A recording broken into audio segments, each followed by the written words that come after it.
Pemirsa, tim Gospot merekam secara langsung sejumlah selebriti tanah air yang maju menjadi calon legislatif dan melakukan pencoblosan. Para caleg selebriti tersebut tampil prima tepat di hari pemilu. Vena Melinda, salah satu caleg dari Partai Perindo, berjalan menuju TPS bersama putranya, Atala Naufal Putra. Vena dan Atala menggunakan hak suaranya di TPS 116 Jagakarsa. Assalamualaikum warahmatullahi wabarakatuh. Saya Vena Melinda. Nah, ini juga Divania. Mumpung libur mau temenin mamahnya nyoblos di TPS 116.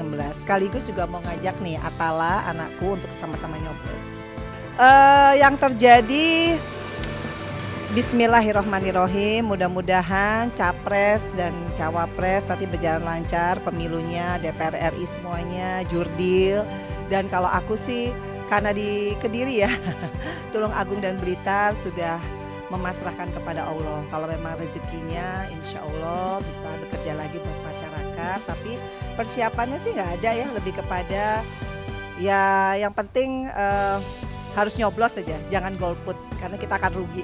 Ya kan terakhir nyoblos sudah 5 tahun yang lalu ya, jadi excited banget sih pokoknya hari ini ya. Ada pilihan-pilihan paslon-paslon baru, pokoknya kita excited lah. Apalagi anak-anak muda jangan sampai lewatin momen ini karena suara kalian tuh penting banget ya buat masa depan. Ya.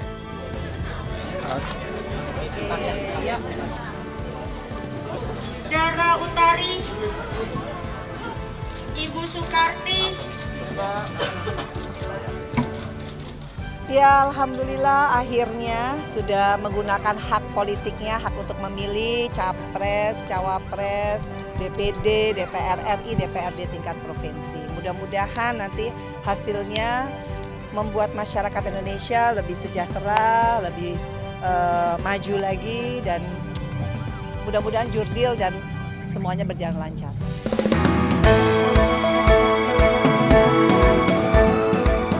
Vena bersyukur karena di tahun ini dirinya bisa kembali maju menjadi caleg. Terkait kemenangan, Vena mengaku akan bertugas dengan baik jika dirinya terpilih di dapilnya daerah Jawa Timur. Vena mengurai alasan dirinya maju menjadi caleg selebriti, salah satunya adalah dirinya ingin menyuarakan suara perempuan di DPR.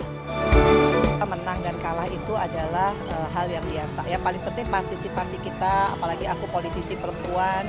Aku pengen aja berjuang untuk isu-isu perempuan. Jadi ya bismillahirrahmanirrahim. Kalau memang rezeki dari Allah, insya Allah jadi. Yang pasti luar biasa ya, semua paslon kita luar biasa. Apalagi dengan ada debat ya, kemarin itu membuka masyarakat bagaimana kita memilih pemimpin negara untuk Indonesia 5 tahun ke depan, benar-benar yang amanah, yang fatona, yang kerjanya nyata. Dan ini demokrasi yang menurut aku sangat luar biasa karena serentak ya.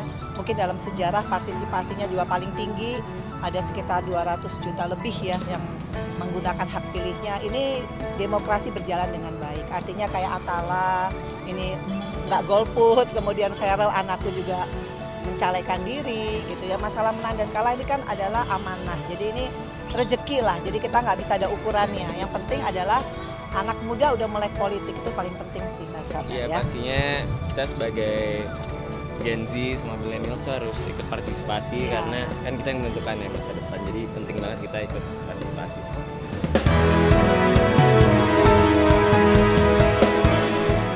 Sama dengan Vena Melinda, Aldi Taher dan Vicky Prasetyo di tahun ini juga maju menjadi caleg. Tak dipungkiri, keduanya memang sama-sama mempunyai ciri khas yang dikenal publik. Dan bukan Aldi namanya jika tak ada sesuatu yang berbeda yang ditawarkan untuk rakyat. Tepat di hari pencoblosan, Aldi rupanya sudah menyiapkan lagu Nyoblos ciptaannya. Nyoblos, I love you so much. Ayo kita nyoblos, jangan golput. Ya kita kan dalam memilih kita juga menimang, melihat dan mempertimbangkan. Kan ya kalau nyoblosnya kan di kotak suara kita luber jurdil, langsung umum bebas rahasia jujur dan adil. Gunakan hak suara kalian, jangan sampai golput karena suara kita sangat berarti untuk kelangsungan masa depan bangsa kita. Oke, kita berangkat ya.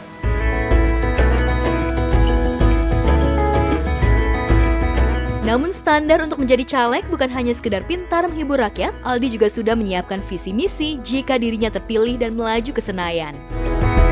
Mila udah minta doa restu ibu, kan kebetulan Aldi juga nyalek ya, terdaftar di kotak suara. Dan insya Allah ya bismillah, semua kan kembali lagi kita kembalikan kepada Allah. kalau memang diamanatkan duduk, insya Allah ya kita harus bekerja ya, jangan sampai kita mengecewakan hati rakyat. Dan intinya yaitu tadi sebagai boleh dibilang pembantu rakyat ya, wakil rakyat, pembantu rakyat, kita harus amanah insya Allah. Tadi udah nyoblos jadi lega ya, kita memilih eksekutif dan legislatif kita, yaitu presiden, wakil presiden, dan anggota DPR dan DPRD, dan pastinya insya Allah kita tetap saling rangkul, saling sayang, dan siapapun yang terpilih nanti tetap kita hormati dan harus kita terus support untuk kita bersama-sama membangun Indonesia.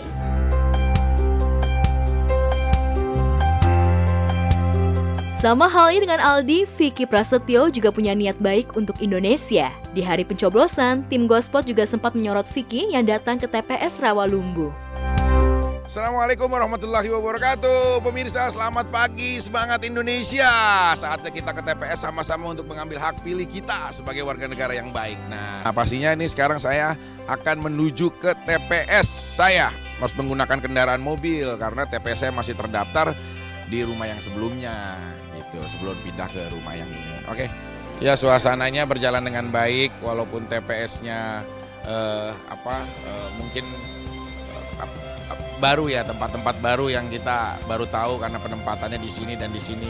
Tapi semuanya berjalan kondusif, semua petugasnya juga berjalan baik, KPPS-nya ataupun petugas-petugas TPS-nya juga mengkoordinasikan ini dengan baik semuanya. Saya pikir ini suatu hal yang terbaik lah yang dilakukan buat semua panitia dan juga penyelenggara.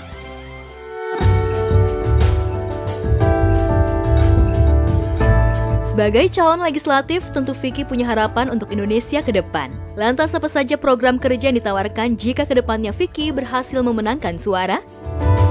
Sebenarnya mudah ya, terkadang diskusi yang terlalu menjenuhkan itu membuat masyarakat khususnya tidak membuka ruang diri ya untuk mau ada dan menerima kita di tengah-tengah itu. Tinggal kita bisa menempatkan posisi kita untuk bisa ada di tengah masyarakat apa yang akan kita hadapi. Misalkan kalau ibu-ibu yang khususnya ya ada beberapa yang tinggalnya di ada beberapa yang di luar dari komplek perumahan gitu. Nah itu kita lebih senang dia tuh untuk bercanda, mengetahui keseharian kita dan lain-lain. Tapi juga ada beberapa yang memang senangnya diskusi gitu, bagaimana membahas ke depannya seperti apa, nanti akan menggunakan ya aspirasinya dan lain-lain sih. Ya makanya kita andai kata kita terpilih nanti, kita akan bikin 3 bulan ketemu bersama. Jadi kita akan evaluasi semua hasil kerja dan akan terbagi dari masing-masing setiap daerah-daerah dan dapilnya gitu. Manusia hanya bisa berencana, yang menentukan adalah Allah Sang Maha Penguasa takdir atas apapun yang ditentukan nasib hambanya. Tugas kita adalah berikhtiar, tugas kita adalah melakukan upaya, jangan menjadi orang yang terdiam dan tertidur dalam mimpimu.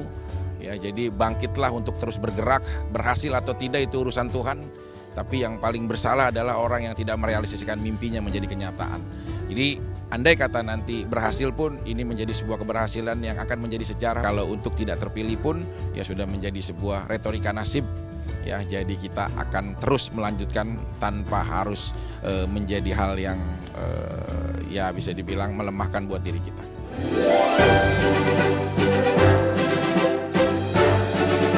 Ya, kontestasi politik tahun ini banyak tercatat diikuti sejumlah selebriti. Thorik Halilintar menjadi salah satu selebriti muda yang namanya tercatat maju menjadi caleg. Sebagai Gen Z, Thorik menjadi salah satu calon yang memungkinkan dipilih oleh para pemilih muda. Cukup lega, alhamdulillah. Sudah menyumbangkan suara buat masa depan Indonesia. Siapapun pilihannya, yang penting jangan golput gitu. Pemilu damai, pemilu yang demokratis harus selalu kita jaga. Apalagi buat anak-anak muda di luar sana, semuanya jangan golput. Semoga amanah.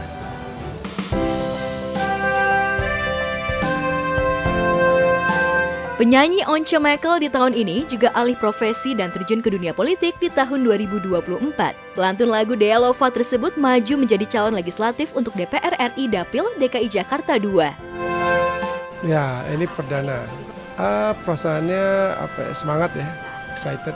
Saya percaya itu ada faktor pendukung dari, maksudnya ada pengaruhnya ya dari keterkenalan atau pengetahuan orang akan seorang figur itu siapa dia.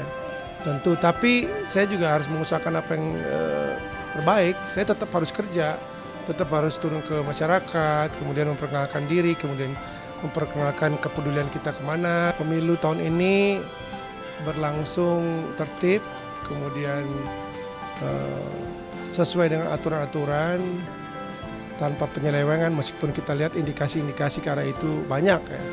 Tapi harapan saya semoga melalui pemilu sebagai negara demokrasi kita lebih mantap, artinya kita lebih bisa dikenal sebagai negara demokrasi yang lebih baik. Paling tidak kita lebih baik dari waktu yang lalu. Jangan kita mundur.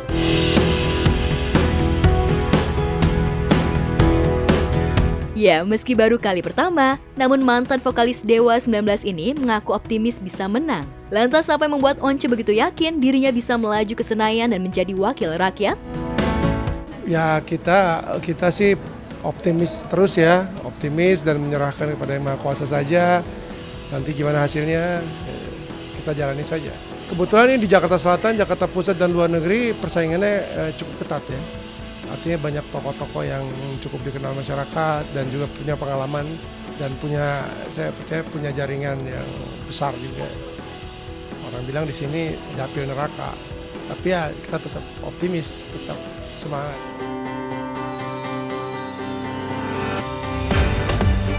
Tak hanya Once, komedian sekaligus presenter Denny Cagur juga mencoba peruntungan di dunia politik. Bukan tanpa alasan, suami dari Shanti ini rupanya punya misi khusus untuk rakyat, sehingga dirinya merasa perlu maju dan tampil menjadi wakil rakyat. Denny yang ditemui di TPS mengaku sangat excited dengan pemilu 2024. Ditemani sang istri, Denny datang ke TPS dan menggunakan hak suaranya. Halo semuanya, alhamdulillah hari ini kita udah sampai di kantor karena memang TPS kita akan melaksanakan pencoblosan di TPS, pas banget TPS-nya di depan kantor kita. Iya, alhamdulillah sehat, bismillah, mudah-mudahan ini jadi awal yang baik. Betul. Untuk penyelenggaraan pemerintahan 5 tahun ke depan ya. Amin. Oke, amin. Iya, hari ini jadi selain ikut pemilihan juga saya menunggu hasil. Tapi apapun hasilnya, semoga diberikan yang terbaik karena prosesnya sudah kita jalani dengan benar-benar full effort. Saya sampai hari ini saya sudah turun di 461 titik, udah di 192 desa gitu. Dan itu mungkin salah satu yang terbanyak juga, ketemu dengan berbagai macam karakter masyarakat, mendengar sekian banyak hambatan-hambatan yang mereka rasakan. Ya kita harus turun, harus tahu kendala yang dialami mereka apa. Nah, bahan turun itu yang akan menjadi masukan buat kita apa yang akan kita lakukan ke depannya.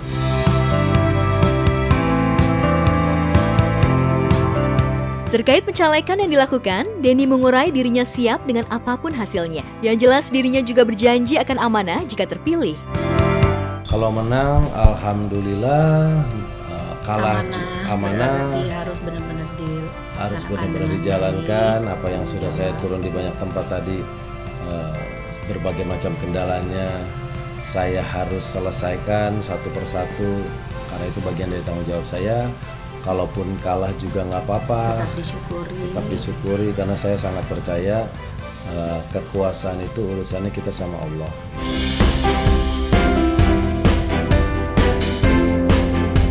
Harapan yang sama pun diurai Denny kepada calon presiden terpilih. Untuk apa yang kita pilih, yang sebelumnya kan kita juga pasti udah cari tahu rekam jejak, kita udah cari tahu banyak referensi sehingga menurut kita apa yang tadi kita pilih yang terbaik untuk Indonesia. Tapi sekali lagi kalau pemilihan umum semua calon adalah terbaik di mata para pemilihnya. Pokoknya kita berharap semoga yang menang adalah yang terbaik buat Indonesia di kondisi sekarang ini.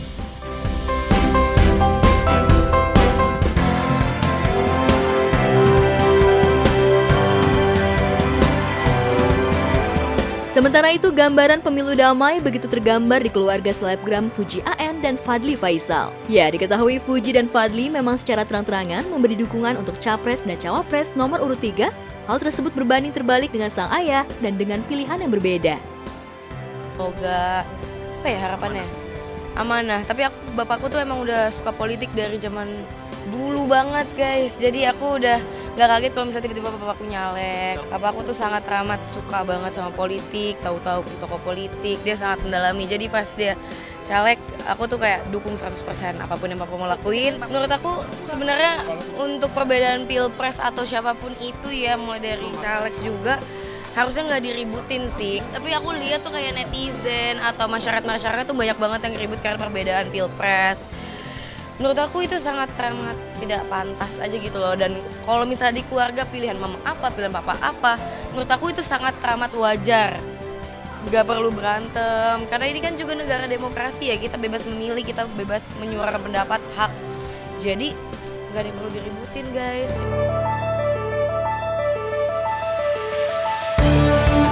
Namun rupanya hal tersebut tak menjadi masalah. Keluarga Fuji menjadi salah satu potret keluarga yang mengusung pemilu damai dan support satu sama lain. Fuji mengurai di tahun ini dirinya menjadi pemilih pemula alias baru kali pertama nyoblos. Fuji pun termasuk salah satu selebriti yang kerap mengkampanyekan agar tidak golput. Iya dong, jangan sampai golput dong demi kemajuan negara. Karena satu suara aja itu penting untuk kemajuan negeri ini. Satu suara kalian itu sangat amat penting untuk perubahan di negara ini. Siapapun calon presidennya, siapapun DPR segala macamnya, aku cuma berharap negaranya menjadi aman, nyaman, dan yang terbaik untuk Indonesia.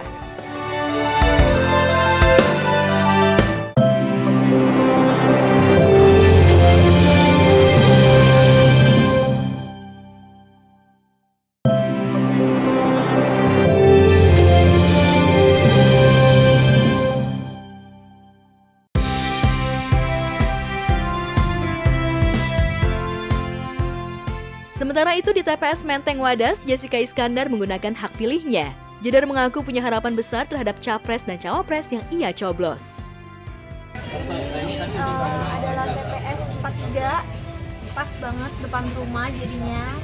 Aku gampang banget nih nyoblosnya hari ini, soalnya udah depan rumah. Kak Jira mungkin ada alasannya nggak sih nggak nyoblos bareng Bang Vincent mungkin? Oh, misalnya aku tadi dandan dulu. Mau nyoblos. Tapi ntar aku mau nunggu di rumah aja. Ntar kalau aku udah dipanggil aku keluar lagi. Kan pas banget depan rumah.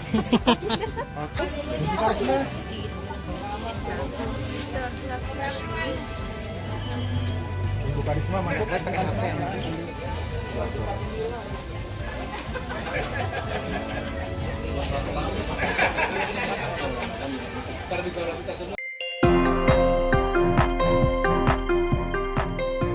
Menandai ujung jari tangan dengan tinta menjadi ciri khas pemilu yang selalu dirindukan, tak terkecuali selebriti yang berpartisipasi dalam pemilu 2024. Tahun-tahun sebelumnya tuh aku merasa yakin banget sama pilihan aku. Tahun ini aku simsalabim lah, aku berdoa mudah-mudahan yang terbaik.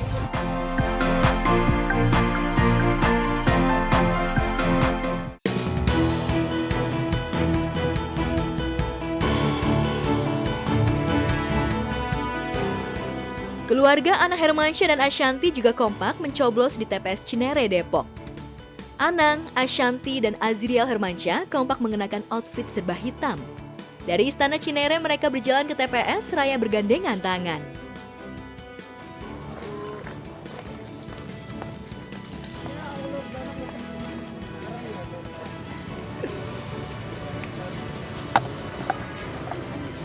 Ya, semua masyarakat Indonesia hari ini masyarakat Indonesia hari ini yang sangat gegap gempita melihat kontestasi pemilu, semua pasti dalam posisi melihat bagaimana hasil perjalanan pemilihan umum hari ini pasti.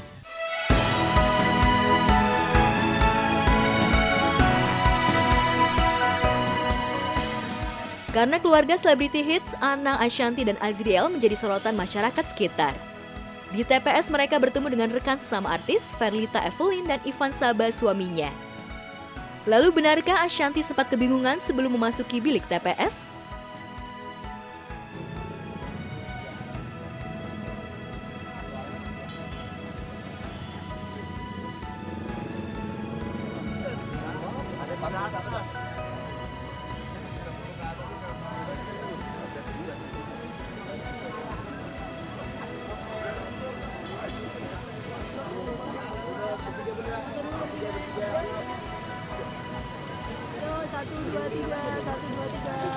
Ya, lega banget bahwa kita sudah menjalankan hak konstitusi kita sebagai warga negara, bahwa memang pemilihan ini adalah kita yang menentukan.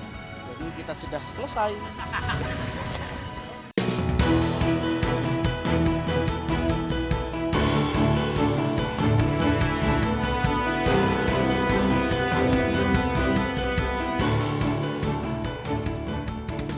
Sementara itu, ibu kandung Azriel Hermansyah, Krisdayanti, menggunakan hak pilihnya di TPS Kota Batu Malang bersama Raul Lemos suaminya, serta Amora dan Kellen kedua buah hatinya. Yang unik dan langsung viral di media sosial, Kade naik delman menuju tempat pencoblosan. Kendaraan tradisional yang ditarik kuda itu membangkitkan kenangan Kade tentang indahnya masa kecil di kampung halamannya. Ya nyoblos rambut putih, kudanya juga putih. Ketemuan kan semalam kita udah sudah bersama.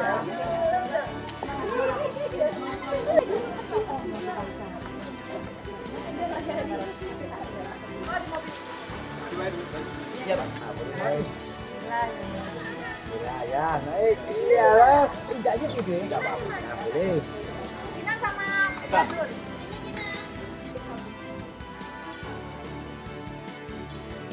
Tuh ada kupu-kupu tuh mendekati mami tuh. Siap? Ya, yang belakang dulu. Ya nggak apa-apa, yang penting pokoknya ringan. Naik motor. Kamu naik apa? Naik motor. Oh ya wes, nggak apa-apa. Nggak masalah.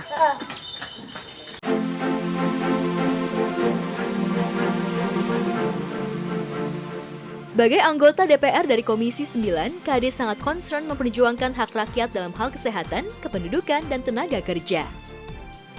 Hal itulah yang membuat Kade begitu dicintai oleh warga Kota Batu Malang karena ia merupakan anggota DPR sekaligus artis kebanggaan kota wisata itu.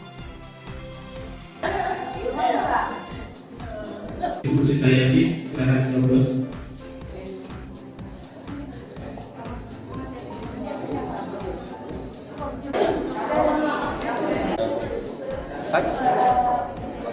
Pak Kade.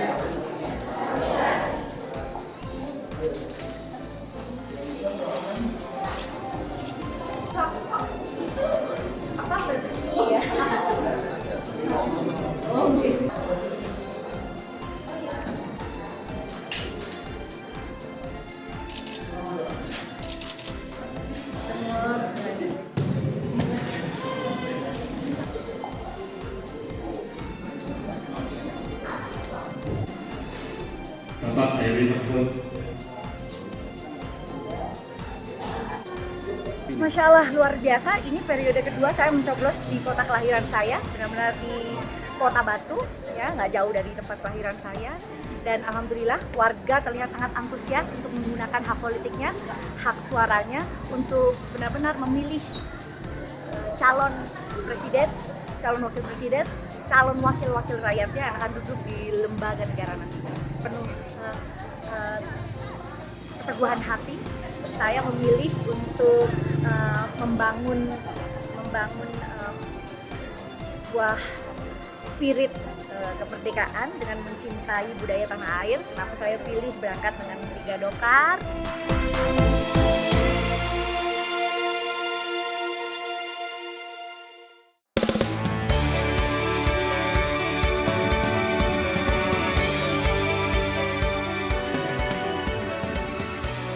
Berbeda TPS dengan Bunda Ashanti dan Mimi Krisdayanti, Aurel Hermansyah auto semangat menuju TPS Pondok Indah bersama Atta Halilintar suaminya.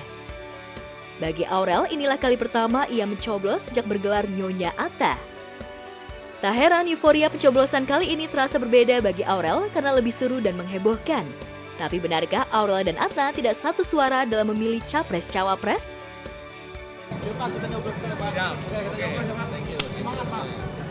Keren Pak RW Pondok Indah.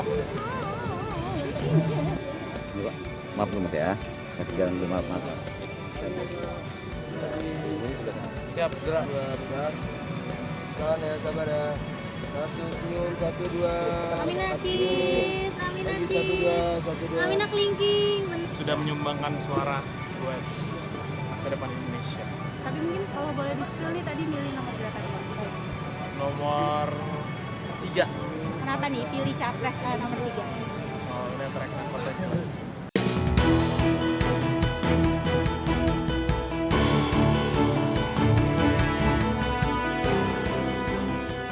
Sebagai YouTuber papan atas, Atta dan Aurel juga warga biasa.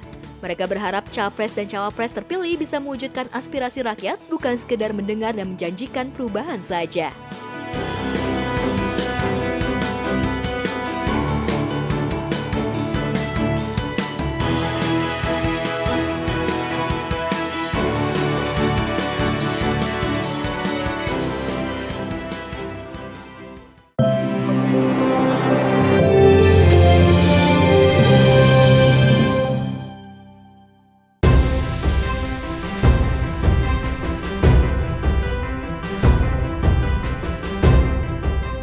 Pemirsa, kemarin rakyat Indonesia baru saja menggelar pesta demokrasi yang digelar 5 tahun sekali dan masyarakat Indonesia pun telah menggunakan hak pilihnya.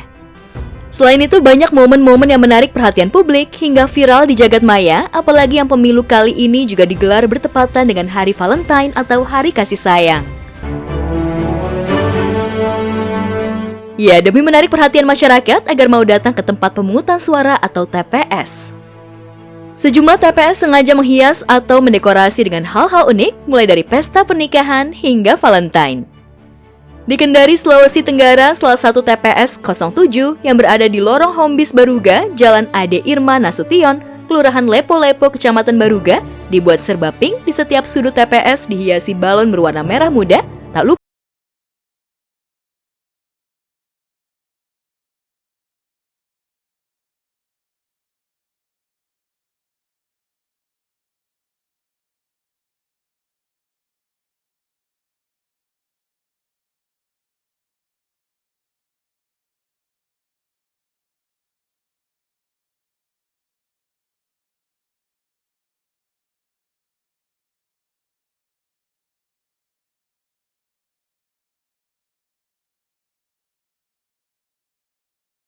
aja ya, soalnya ini kan kebetulan bareng sama Hari Kasih Sayang juga ya, Valentine's Day. Mungkin mereka pengen beda dari yang lain sih, tapi inovasinya lucu juga. Nuansa serba pink diharapkan bisa menambah antusias masyarakat untuk datang ke tempat pemungutan suara dan menggunakan hak pilihnya. Bagus. Iya. Ya, sesuai dengan ini Valentine Day-nya. Ada disiapin makanan. Karena bertepatan dengan Hari Valentine, jadi kita angkat Hari Valentine sebagai Hari Kasih Suara. Salah satu TPS di Jember juga menjadi sorotan publik. Pasalnya, jika biasanya petugas kelompok penyelenggara pemungutan suara terdiri dari laki-laki dan perempuan, namun di TPS ini justru petugas KPPS semuanya adalah perempuan. Tak hanya petugasnya semuanya perempuan, TPS juga dihiasi dengan bunga-bunga yang dikolaborasikan dengan kain batik hingga terkesan unik. Tak hanya di Jember, di Badung, Bali, petugas 24 TPS seluruh petugas KPPS-nya juga diisi oleh para perempuan. Hal ini seolah membuktikan jika para perempuan juga bisa menjadi garda terdepan dalam mengawal pemungutan suara.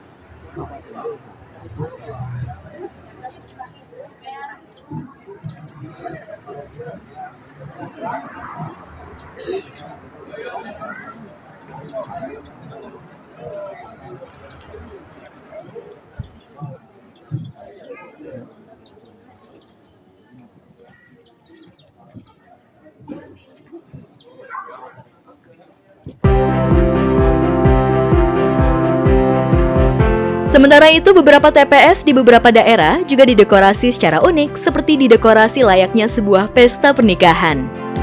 mulai pesta pernikahan ala Betawi hingga dekorasi ala Jawa. Hal ini tentu saja menarik perhatian para masyarakat yang datang ke TPS tersebut.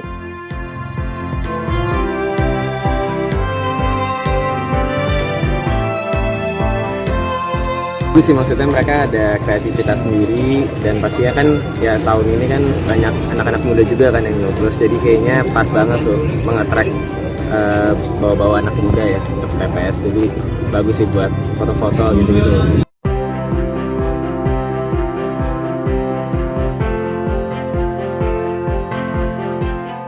Di tempat berbeda, pesta demokrasi juga disambut antusias oleh sederet selebriti, di antaranya Ayu Ting Ting yang rupanya begitu antusias untuk menggunakan hak pilihnya memilih calon presiden masa depan.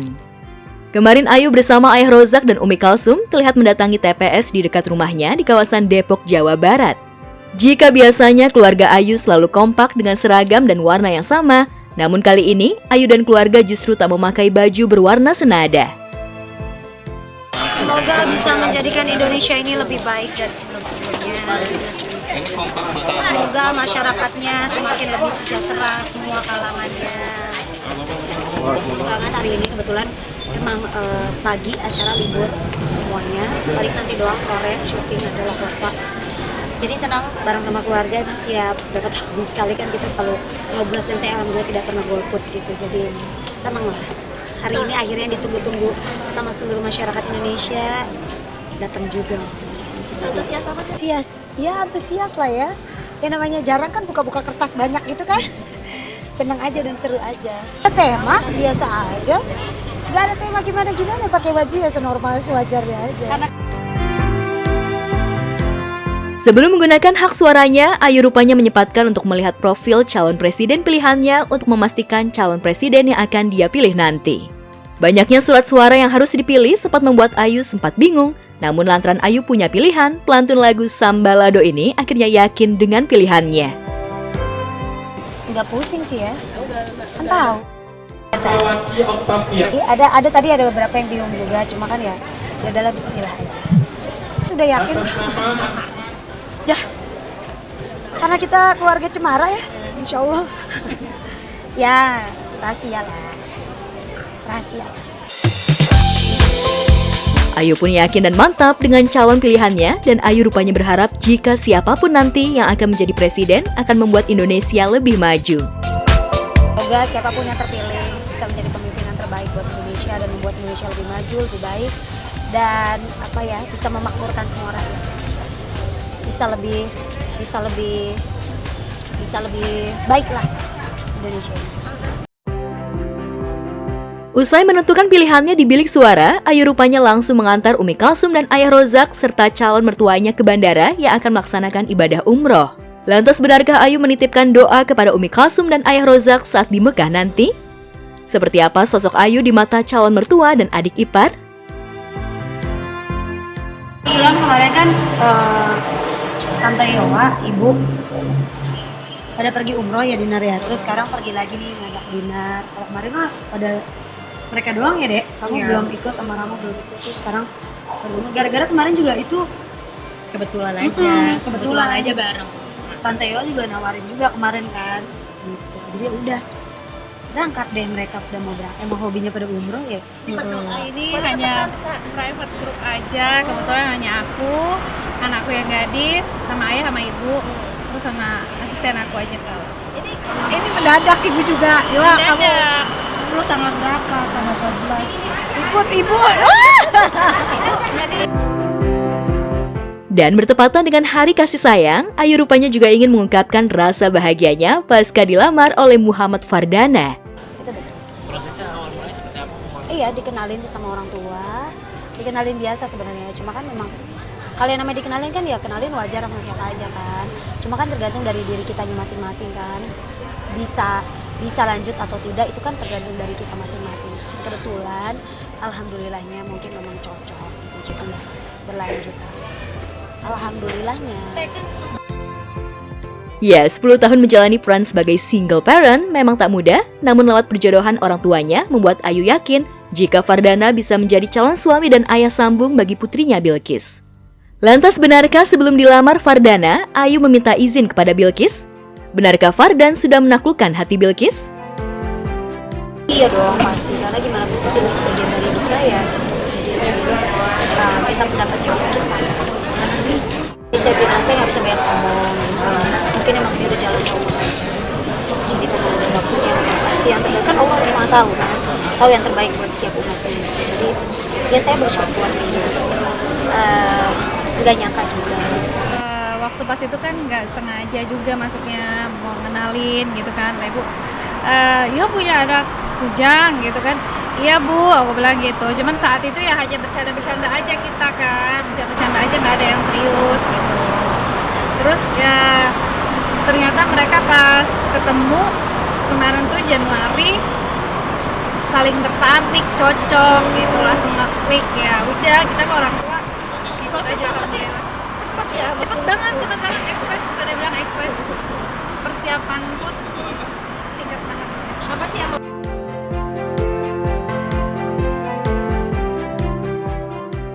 Ayu yang sudah lama menanti calon pendamping hidup begitu bahagia dan bersyukur lantaran impiannya untuk bisa memiliki calon imam dalam hidupnya agar segera terwujud.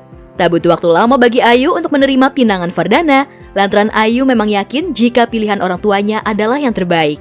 Lantas benarkah Ayu dan Fardana akan melangsungkan pernikahan di akhir tahun ini? Apa? Iya doain aja ya Dinar ya? Ya, minta doanya aja ya kayak. Oh, biar tahu juga nggak bakal dikasih tahu ya.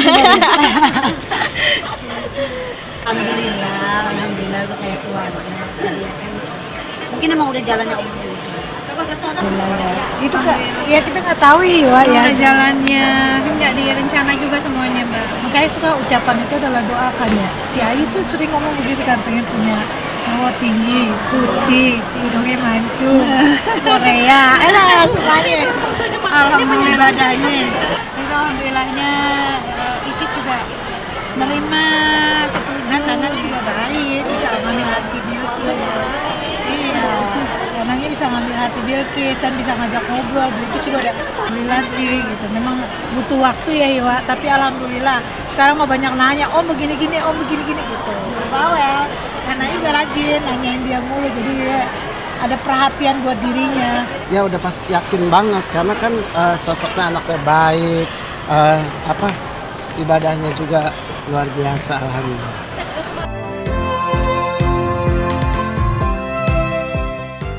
Ya, pasca video lamaran Ayu dan Fardana beredar, pasangan ini rupanya tak canggung lagi posting foto berdua. Dalam akun Instagram, Fardana juga sudah mulai mempublish acara lamaran yang membuat netizen baper. Sebaliknya, Ayu juga tak malu-malu lagi memposting kemesraan dirinya dengan Fardana. Karena kan sebelumnya kan saya nggak pernah terbayangkan untuk bisa seperti itu kan, gitu. Jadi kayak ngerasa kayak mimpi nih gitu. Ternyata Allah nih jawab doa saya selama ini gitu. Jadi alhamdulillah dikasih ya apalah. Gak ada yang tahu kan, kita sebagai manusia kan gak ada yang tahu cara Allah seperti itu. Kayak saya nggak banyak ngomong, saya cuma minta doanya. Bismillah aja dulu. Ya udah jalannya Allah lah ya. Jadi ya jalani, nikmati dan syukur aja. Ya lancar ya.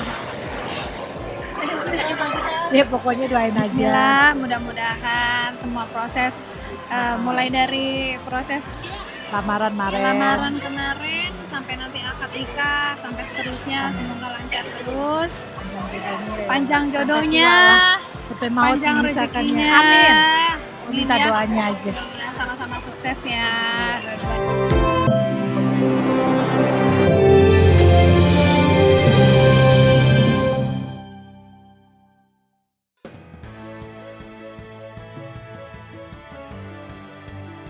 Pemirsa, sudah tak diragukan lagi bahwa Ganjar Pranowo menjadi salah satu sosok pemimpin yang dijadikan panutan sejumlah selebriti muda. Gaya kepemimpinannya yang santai, asik dan ramah membuat sejumlah influencer dan selebriti muda tanah air menjadi begitu nyaman saat terlibat diskusi dan duduk bareng. Seperti yang tergambar di malam sebelum hari pencoblosan, Ganjar terlihat bertemu dan ngobrol santai dengan sejumlah selebriti muda seperti Thorik Halilintar, Alia Mas Said, Fuji AN, Fadly Faisal, dan Haris Firza. Para selebriti muda tersebut terlihat datang berkunjung ke kediaman Ganjar di Semarang. Ya, momen pertemuan tersebut diunggah oleh Thorik Halilintar melalui akun Instagram pribadinya. Dalam unggahannya, Thorik menulis caption, "Rebahan setelah kampanye terakhir." Diketahui Thorik, Fuji, Alia, Fadli, dan Haris memang sempat ikut meramaikan kampanye terakhir Ganjar Pranowo dan Mahfud MD di Semarang. Ya, tak ada obrolan yang serius, Ganjar sendiri terlihat santai saat duduk lesehan bersama para selebriti muda. Di momen tersebut juga terlihat putra sematawayang Ganjar, Alam Ganjar, yang ikut nimbrung ngobrol bareng. Di sesi tersebut, Thorik pun melempar pertanyaan di luar prediksi kepada Ganjar perihal sikap Alam kepada Ganjar. Selayaknya anak yang berbakti, Pak. Alam tuh nggak sih Bapak pas lagi capek gitu dia datang ke kamar ngerokin gitu. Oh, jelas. Jelas nggak pernah. Alam pernah ngerokin. Pernah pas itu, Pak. Kan ada penggantinya. Oh iya. Kan Bapak jadi Bapak kita semua. Terima kasih Ana ya. Jawaban capres nomor urut 3 tersebut pun sontak mengurai tawa. Pertanyaan yang cukup pick me juga ditanyakan Fadli Faisal, kakak Fuji AN tersebut menanyakan perihal gaya breakdance-nya kepada Ganjar. Tanpa malu, Fadli mengurai pertanyaan tersebut, lantas apa jawaban dari Ganjar? Satu aja Pak, saya tahu. Waktu itu breakdance saya oke ya? Saya sampai sekarang masih mikir. Buat saya sih oke banget ya. Kalau enggak yang nonton banyak kan. Kamu juga berapa? Nyanyi. Kan Mahfud MD Pak, mendadak dangdut. Oh betul. Kamu betul. Di momen tersebut, Alia Mas Said juga sempat mengurai alasan pribadi dirinya memilih Ganjar sebagai calon presiden pilihannya.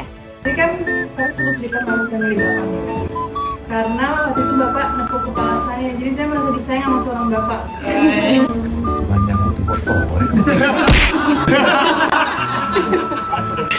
Sakit dong. Tepuk terus milih ya? Iya. Kalau gitu semua tadi tak tepukin. Tak hanya Thorik Halilintar, Haris Firza juga membagikan momen pertemuannya dengan Ganjar Pranowo selama di Semarang. Pesinetron sekaligus YouTuber muda tersebut secara terang-terangan menyatakan dukungannya untuk pasangan Ganjar Mahfud. Seru ya, seru banget sih. Sebenarnya kalau misal ngikut Bapak, yang aku ambil tuh sisi sebenarnya ternyata banyak banget ya orang-orang yang masih belum berkecukupan. Banyak banget perbedaan sama di ibu kota, yang gitu-gitunya yang aku ambil. Karena kalau misalnya aku ngambil dari sisi politiknya, jujur aku kan baru-baru ya, jadi belum bisa terlalu berkomentar sih soal itu. Tim Gospot juga sempat mengabadikan Haris tepat di hari pencoblosan. Alhamdulillah tahun ini ramai banget yang ikut nyoblos dan gak golput, itu karena paling penting. Karena kan itu untuk menentukan siapa yang akan memimpin kita di masa depan nanti. Belum ada sampai sekarang, tapi aku nggak tahu nanti. Tapi sebenarnya dari dulu tuh aku benci politik. Ya, aku benci politik. Tapi entah kenapa tiba-tiba karena tahun ini aku bisa jadi aku ngikutin politik, jadi aku suka sama politik. Tapi aku nggak tahu nanti. Tapi kayaknya aku masih mau kerja syuting sih. Di kesempatan tersebut, Haris sempat mengurai perihal pemilu tahun 2024. Tak hanya itu, Haris juga mengurai harapannya untuk presiden terpilih. Entah kenapa politik tahun ini tuh membuat semua orang ingin memilih sih emang. Ingin mengambil andil sih. Siapapun jadi presidennya, ya aku pengen untuk Indonesia damai, Indonesia yang aman, nyaman, terus kemiskinan juga berkurang, lebih setara lagi semua manusia. Terus juga yang paling dekat aja sebenarnya sama bidang aku, entertain. Aku juga pengen ada regulasi-regulasi yang mungkin bisa lebih menaungi orang-orang seni ya. Tak hanya Haris, sejumlah selebriti juga mengunggah euforia mengikuti pesta demokrasi dan hari pencoblosan. Sejumlah selebriti pun melalui akun Instagram pribadinya mengunggah foto pamer jari tinta usai pencoblosan, diantaranya Tisa Biani, Luna Maya, Maya Estianti yang masing-masing mengunggah foto tengah berada di TPS dan memamerkan jari tinta usai menggunakan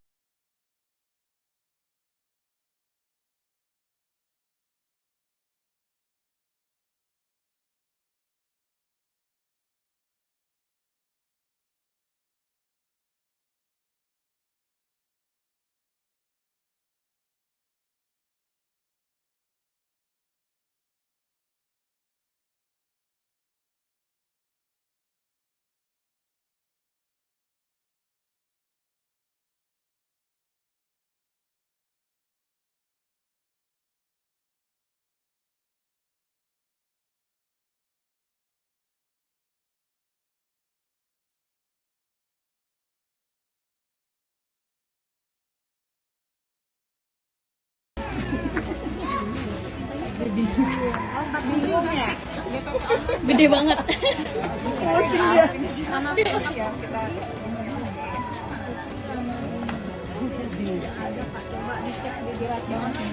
Jadi ini setiap satu, maksudnya sampai ini Ya, satu aja.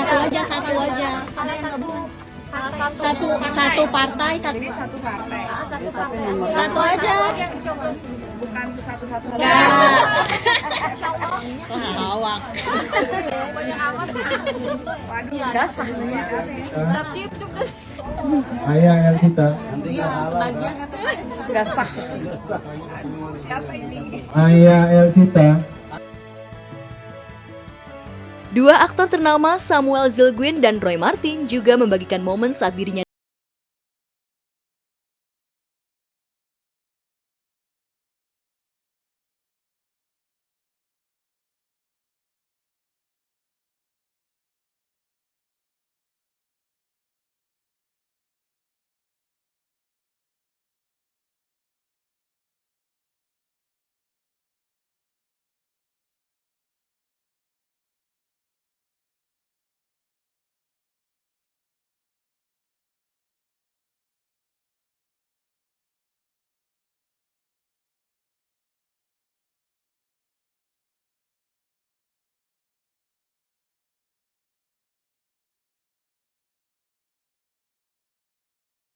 Kita harus berpartisipasi dalam pemilihan umum ini. Jadi gue dari zaman gue bisa nyoblos, gue selalu nyoblos sih. Karena gue mau hak gue tuh gue pakai dengan benar-benar gitu. Tahun ini memang lebih damai, ya mungkin for some reason ya, tapi gue nggak tahu kenapa. Tapi ya mudah-mudahan di pemilu-pemilu berikutnya tuh itu pun akan tetap seperti itu ya. Jadi apapun pilihannya, beberapa pilihan masyarakat boleh memilih berbeda, tapi tetap menjunjung tinggi kebenaran, kejujuran, terus juga damai sih, supaya masyarakat Indonesia tuh solid gitu loh. Itu. Ya, ini TPS di Jatiwaringin, Komplek Kodam. Kita lihat begitu antusias masyarakat, antri cukup banyak, tapi kita akan semangat untuk antri.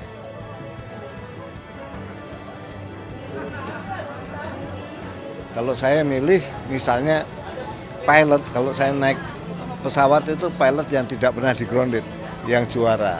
Saya nggak mau misalnya pilot yang pernah di-grounded, oh enggak. Pertama kalau kita lihat itu keluarganya dulu. Apakah dia punya keluarga yang berbahagia? Pak Mahfud punya keluarga yang luar biasa, anak-anaknya sukses semua, jadi tanpa pertolongan dia mandiri hebat. Pak Ganjar demikian juga, anaknya hebat. Jadi keluarganya bahagia dan hebat-hebat. Ya, kita melihat keluarganya dulu. Setelah keluarga baru kita kayak apa karirnya. Apakah dia pernah punya cacat itu? Oh, nggak punya, ya. Kita tahu julukannya aja pendekar hukum. Ya, dia luar biasa. Kita lihat seorang pejabat yang humble banget. Kita lihat dari cara dia hidupnya luar biasa. Dan Pak Ganjar juga 2 kali sukses Jawa Tengah dan membuktikan bahwa kerjanya baik. Jadi kenapa nggak kita kasih tanggung jawab yang jauh lebih besar lagi untuk memimpin negara ini. Jadi saya rasa cukup sih Pak Ganjar dan Pak Mahfud. Ya, para selebriti pun berharap siapapun nanti presiden terpilih, yang jelas bisa mengemban tugas dengan baik dan amanah dalam melakukan tugas sebagai pemimpin negara. Harapannya pemilu kali ini tentunya yang terbaik lah buat Indonesia. Pemilunya damai, tenang, dan siapapun yang menang bisa menjalankan mandat dari rakyat dengan benar, dengan baik. Terus tentunya negara Indonesia menjadi negara yang lebih baik, lebih maju dari negara-negara yang ada di sekitar ataupun di seluruh dunia. Pokoknya yang terbaik buat Indonesia. Kita harapkan apa yang kita pilih sama dengan aspirasi masyarakat. Optimis nggak sih pilihan Om? Optimis dong, harus optimis. Berpikir secara positif. Tapi siapapun pemenangnya, ya dialah juara.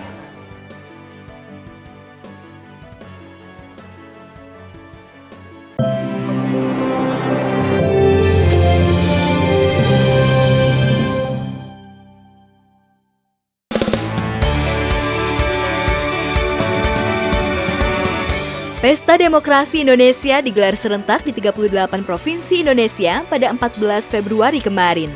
Dengan segenap kobaran rasa bangga karena 5 tahun sekali berhak menentukan pemimpin mereka, warga Plus 62 ramai-ramai mendatangi TPS tempat menggunakan hak pilihnya. Hujan yang turun deras di sejumlah wilayah Indonesia tak mengurangi semangat mereka untuk mencoblos capres dan cawapres yang mereka anggap paling memahami aspirasi rakyat.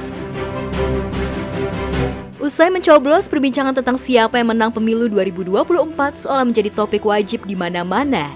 Stasiun televisi dan platform siaran streaming terus menyiarkan hasil quick count secara live, demikian pula warganet baik di platform Facebook, Instagram, sampai TikTok tak henti membicarakan serba-serbi pemilu 2024. Dibanding dua paslon lainnya, outfit Ganjar Pranowo dan Mahfud MD memang yang paling banyak menyita perhatian masyarakat. Pada saat mencoblos di TPS 11 Lempong Sari, Semarang, bersama Siti Atikoh dan Alam Ganjar, istri dan anaknya, Ganjar mengenakan outfit yang lebih kekinian. Kemeja putih lengan panjang yang digulung seperempat lengan dipadukan dengan celana jeans.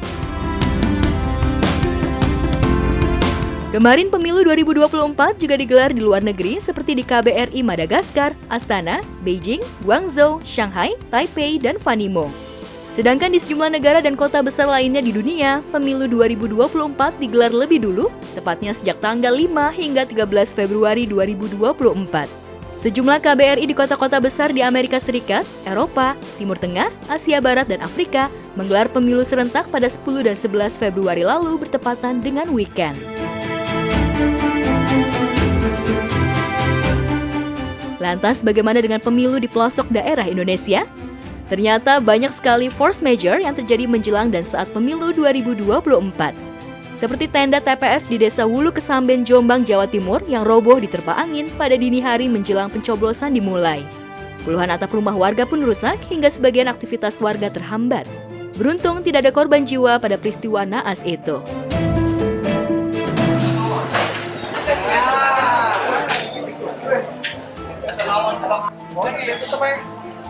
Tetap kena ya.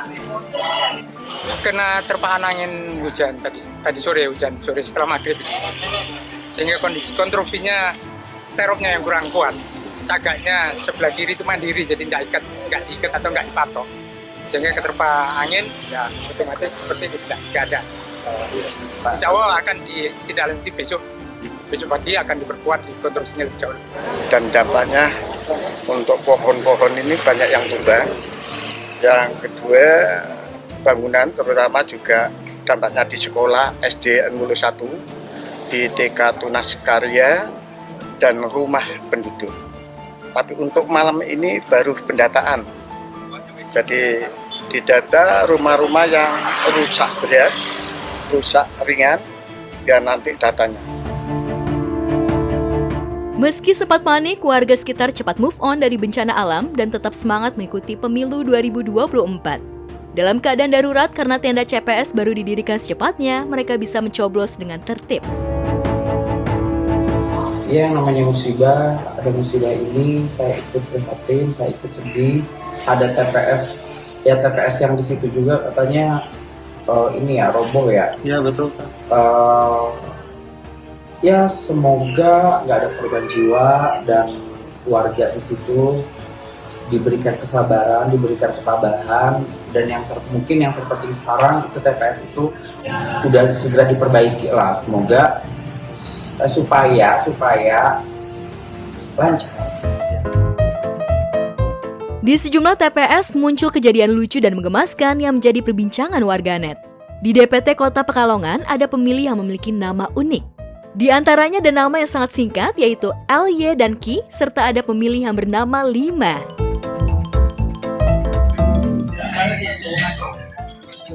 Siapa, Bu? Ibu Patah Hati. Oh gitu ya. Jenengan nama asli. Iya, nama saya sejak lahir. Sekarang lagi melaksanakan apa? Oh gitu ya. Apa harapannya dengan pemilu ini, Bu? Harapan saya ya semoga lancar, masyarakatnya juga merasa enak, dan siapapun yang jadi presiden apa calegnya semoga jadi panutan yang bagus. Udah biasa ya, setiap 5 tahun sekali bahkan atau setiap ada event yang membutuhkan untuk survei daftar pemilih atau survei masyarakat, pasti nama-nama unik ini kayak Q aja, Y aja, atau 5, atau misalkan kayak Pangeran dan lain sebagainya itu banyak banget bermunculan. Saya lihat sih itu lucu ya, unik ya nama-nama seperti itu. Saya nggak tahu ide apa yang membuat orang tuanya menamakan anaknya unik-unik seperti itu. Mungkin lebih enak dipanggil atau lebih enak diingat mungkin ya. Kalau yang saya dengar ini kayaknya memang benar-benar unik, benar-benar lucu. Meski hujan deras sempat melanda Jakarta di pagi hari, pasangan Ibnu Jamil dan Ririn Ekawati tetap semangat menggunakan hak pilihnya. Mereka mencoblos di TPS dekat kediaman mereka. Sebelum mencoblos, Ibnu Jamil berolahraga sejenak di tengah gerimis seolah tak khawatir terserang influenza mendadak di tempat pencoblosan. Ini ada permainan kecil ya, ini di antara keluarga saya aja sih. Saya, Ririn dengan anak saya, Yaya, kita kayak ini ada challenge gitu. Siapa nanti yang jadi presiden, kita harus traktir makan. Menembus gerimis menuju TPS juga dilakukan oleh pedangdut Inul Daratista. Bersama suaminya Adam Suseno, Inul mencoblos di TPS Pondok Indah. Saban pemilu, pemilik goyang ngebor itu tak pernah golput dan bangga bisa ikut menentukan pemimpin Indonesia.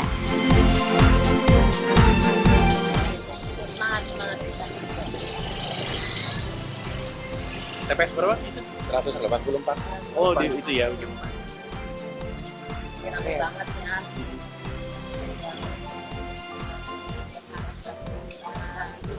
Ada yang pemutaran, ini seru banget. Kebetulan saya juga kemarin tidak mengikuti suasana kampanye karena saya banyak pekerjaan di luar. Nah.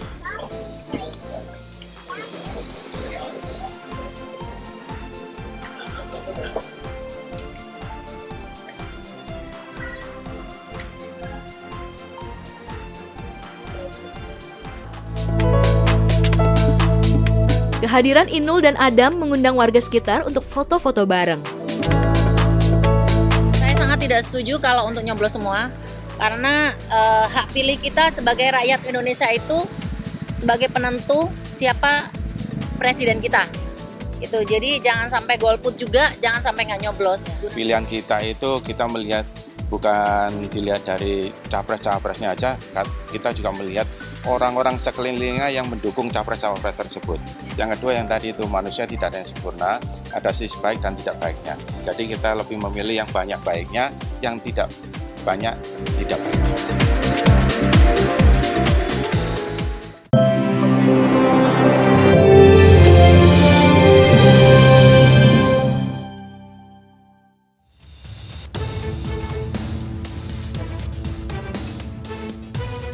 Pemirsa, gejolak pemilu 2024 tak hanya terjadi di dalam negeri, namun bagi WNI yang tinggal di luar negeri juga mengalami hal yang sama, salah satunya di Inggris. Di media sosial viral di mana warga negara Indonesia yang tinggal di Inggris, tepatnya di kota London, terlibat adu mulut dengan panitia pemungutan suara lantaran tak bisa menggunakan hak suaranya.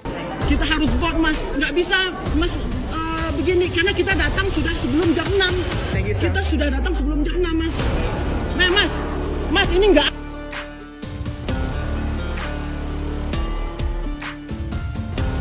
Saya minta Bapak mundur atau keamanan akan mengamankan Bapak. Dalam video tersebut, WNI yang akan memilih tidak bisa menggunakan hak pilihnya di TPS 001 dan 003 di kota London, yakni di gedung The Kia Oval Jardine Suite, Kennington, London. Lantaran menurut panitia, tempat pemungutan suara sudah ditutup pada pukul 17.00 waktu setempat.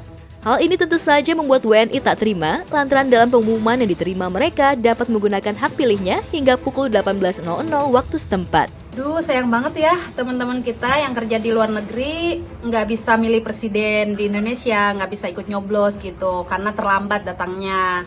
Nah, kalau menurut saya sih di sini mungkin gara-garanya salah komunikasi aja sih, kurangnya komunikasi antara peserta dengan panitia gitu. Harusnya di sini panitia juga menjelaskan dengan sedetail-detailnya seperti apa, mulai jam berapa, selesai jam berapa supaya peserta juga datangnya tidak terlambat.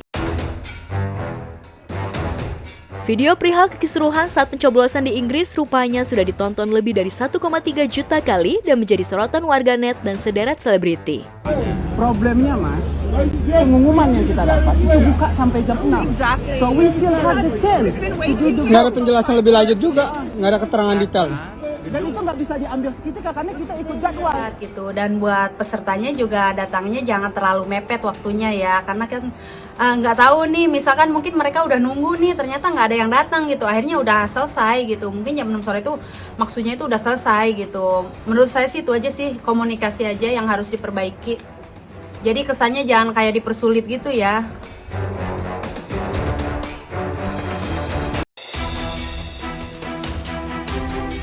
Sementara itu, euforia pemilu 2024 sempat dipanaskan oleh kemunculan film dokumenter Dirty Vote. Film berdurasi 1 jam 57 menit itu mencuatkan kontroversi pasca dirilis pada masa tenang kampanye 11 Februari lalu. Beragam reaksi pun bermunculan dari warganet, selebriti, termasuk pejabat publik. Saya mau terlibat dalam film ini karena banyak orang yang akan makin paham bahwa memang telah terjadi kecurangan yang luar biasa, sehingga pemilu ini tidak bisa dianggap baik-baik saja. Jika Anda nonton film ini, tolong jadikan film ini sebagai landasan untuk Anda melakukan penghukuman. Film ini dianggap akan mampu mendidik publik betapa curangnya pemilu kita dan bagaimana politisi telah mempermainkan publik pemilih hanya untuk memenangkan kepentingan mereka. Pak, melihat hasil quick-count yang 1 putaran ini bagaimana Pak? Kenapa? Melihat hasil quick-count 1 putaran ini Pak. Kamu percaya nggak suara saya segitu? Iya. Percaya nggak? Kita akan ngikuti semua apa yang diberitakan dan tentu penghitungan akhir nanti sampai Maret. Jadi hari ini dari seluruh saksi, dari partai, mereka sekarang lagi bekerja. Dalam setiap tontonan pasti ada penonton, dan setiap penonton pasti punya hero, pasti itu. Maaf, kita bicara Sidul anak sekolah, ada Dul, ada penonton Sidul, ada Mandra, ada penonton Mandra, ada penonton Nekaryo. Ini rame nih, yang satu maaf aja istilah kata ini. Ada kelompok Sarah, ada kelompok Jenap, itu biasa dalam sebuah tontonan. Jadi kalau dalam sekarang ini ada penonton yang melihat begitu, itu normal. Dari orang yang memuja atau memang memilih seseorang, dia pasti ini adalah dirty campaign atau kampanye kotor atau kampanye hitam segala. Itu biasa aja. Tapi kalau marilah kita lihat, kita juga mengedukasi masyarakat. Apa yang ditulis sebagai naskah. Saya minta maaf sekali lagi, Dirty Vote bukan sebuah film yang istimewa. Tapi seorang penulisnya itu sangat pandai, rajin menyusun. Dan ini bukan imajinasi dia loh, dia bukan membuat naskah baru. Karena judulnya sudah bicara tentang kecurangan pemilihan, film yang ditayangkan di YouTube dan channel saluran Pusat Studi Hukum dan Kebijakan Indonesia itu sudah ditonton 20 juta kali, meski sempat diduga mengalami shadow ban lantaran sempat hilang dari pencarian YouTube pada 12 Februari lalu. Bagi aktor dan politisi Rano Karno, film Dirty Vote menjadi pelajaran penting bagi masyarakat Indonesia yang mendambakan pemilu yang jujur dan adil. Kecurangan ini jangan didiamkan atas nama kelancaran pemilu. Film ini adalah monumen, tagihan, monumen yang akan kita ingat bahwa kita punya peranan besar melahirkan orang yang bernama Jokowi. Ini lagi rame tentang Dirty Vote ya, artinya saya minta maaf ya, saya udah 50 tahun di dunia film. Kalau dikatakan ini sebuah film, ini bukan film, ini sebuah dokumenter, iya. Jadi buat saya sebetulnya nggak ada yang istimewa ya. Tapi istimewanya adalah rangkuman dari penulis. Ini bukan baru kok, masyarakat udah tahu. Cuman mungkin bahasanya begini, kenapa dia lemparkan pas di hari tenang? Ini sama juga, tentu saja setiap film pasti punya momen. Kalau film Warkop dulu diputar pasti Lebaran, gitu loh. Jadi memang itu momen yang paling mahal. Sekali lagi, ya mungkin ada yang sensi, bagi saya itu biasa ya. Cuman kalau saya mendengar mau dipidana, nggak haruslah seperti itu. Kalau ini ingin menjadi satu perlawanan, buatlah menjadi counternya seperti apa. Jadi kita menjadi dewasa melihat sebuah film atau sebuah dokumentasi atau sebuah rangkuman berita yang tidak menjadi baru dan kita bisa menerimanya. Kita bisa menerima loh. 3 hari sebelum pemilu 2024 dimulai, film Dirty Vote seolah memberikan sinyal bahwa kecurangan bisa saja terjadi sebelum dan sesudah masyarakat menggunakan hak pilihnya di TPS masing-masing. Saya sangat yakin ini tidak memecah belah. Karena gini loh, cerita ini bukan cerita baru. Seorang penulis naskah, saya nggak tahu siapa penulis naskahnya, dia akan mengambil cuplikan berita. Ini ada yang dari Maaf, ada yang dari YouTube, ada yang dari beberapa media massa, beberapa hasil, bahkan ada yang ikut sidang MK dari ketiga narasumber itu. Dan ketiga orang ini pakar tata negara, artinya sebetulnya nggak ada yang baru gitu. Bagi saya begitu. Hari pertama begitu saya lihat, nggak ada yang istimewa. Saya udah paham, saya udah tahu peristiwa ini. Cuman kita diingatkan kembali bahwa proses ini sekarang melalui proses yang dikatakan dirty vote. Pengambilan keputusan yang sangat kotor. Tapi kita menerima kok. Buktinya apa? Kita terima hasil MK. Walaupun MK itu ada korbannya.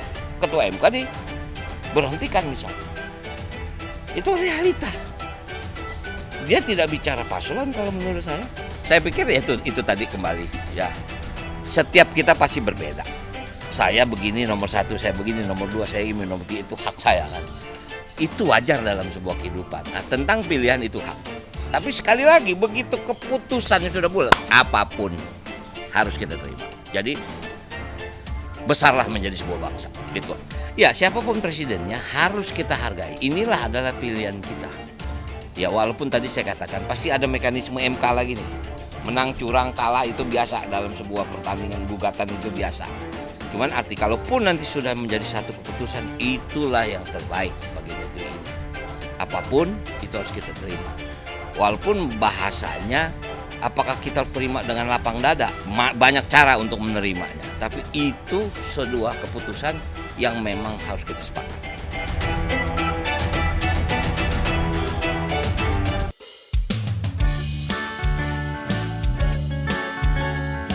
Sejarah mencatat pemilu yang bertepatan dengan Hari Kasih Sayang baru terjadi pada pemilu 2024 ini. Di momen spesial itulah, Paslon 3 Ganjar Pranowo memberikan kado spesial kepada Siti Atikoh istrinya berupa sebuah film romantis bertajuk Cinta Tapi Cinta. Film yang menggambarkan kisah nyata perjalanan cinta Ganjar dan Atikoh yang seperti pasangan kebanyakan lainnya juga penuh lika-liku. Film berdurasi 30 detik itu diperankan oleh Robby Jamani sebagai Ganjar dan Angel Lisandi Putri sebagai Siti Atikoh. Ganjar ini kuat, otot kuat, tulang besi. Ganjar kalau udah besar ingin menjadi pemimpin besar kayak Bung Karno. Bung Karno itu selain dicintain dan disayangin rakyat Indonesia, beliau juga disegani negara-negara luar, Lin. Jar, anak laki-laki itu kudu kuat ditempa dan diantem badai. Soal jabatan, kamu jangan pernah mengejarnya. Nandanya kagum loh. Aku jadi semakin yakin. Aku nggak salah memilihmu, Mas. Kisah nyata menceritakan sosok Pak Ganjar sedang masih kuliah. Juga Ibu Atikoh pas kuliahnya dulu, masa cintanya sama Pak Ganjar. Seru juga ya meranin kayak gini. Seru sih, tantangan challenge buat kitanya juga kan. Pastinya pas ngelihat, pas meranin Pak Ganjar sih yang saya mau tuh. Karena jadi karena orangnya inspiratif buat saya, jadi emang kebikin kesehari-harian saya juga kayak gitu. Jadi bikin motivasi buat saya lah. Kalau saya sendiri karena pernah ngobrol langsung juga sama Pak Ganjar pas itu di event, dan beliau tuh enak banget, kayak seru, humble sama anak-anak Gen Z milenial gitu. Jadi pas dikasih peran, wih seru banget, terus excited banget ya. Kalau untuk pemilihannya ini memang kita ada beberapa casting ya. Kita ada casting tertutup, kita cari-cari talent-talent, dan setelah melalui pemilihan yang panjang, sangat rumit sekali ini ketemu sama Mas Robi Salmani ini. Dan juga Mbak Angeli Sandi. Kalau memang Mas Robi ini kita ngeliat foto awalnya, oke coba deh, begitu datang lebih mirip daripada fotonya, seperti itu kan. Mbak Angeli Sandi memang ya dari karakteristiknya sangat oke sekali dan memiliki portofolio dalam keaktrisan memang sudah oke ya untuk beberapa. Dan kebetulan kita treatment, mereka berdua kita treatment, kita workshop ya dengan sedikit gestur-gesturnya Pak Ganjar dan Bu Atikoh, oke lah. Filmnya sangat berkesan ya, buat saya tuh sangat menginspirasi juga. Buat saya, buat yang menonton, siapa saja, karena kita melihat kehidupan Pak Ganjar dan Bu Atikoh yang sederhana saja, sama seperti rakyat biasa. Mereka juga sama seperti pemuda-pemudi biasa di zamannya. Yang bahkan Pak Ganjar itu dari keluarga yang sederhana sampai susah untuk bayar uang kuliah, kemudian dia ketemu dengan Bu Atikoh di KKN atau kuliah kerja nyata ya saat itu, dan kemudian berteman, bersahabat, kemudian saling mencintai sampai akhirnya menikah, dan dengan segala perjuangan bekerja dan kemudian memiliki anak, dikurnia anak. Ini satu perjalanan yang ya kita lihat merepresentasikan sebetulnya kehidupan masyarakat biasa. Masyarakat yang sederhana, pemikirannya juga enggak istilahnya orang neko-neko atau tinggi-tinggi gitu, ingin jadi ini enggak jadi itu. Mereka hanya menjalankan kehidupannya sesuai dengan apa yang sudah dirancangkan oleh Yang Maha Kuasa, tidak punya ambisi yang berlebihan.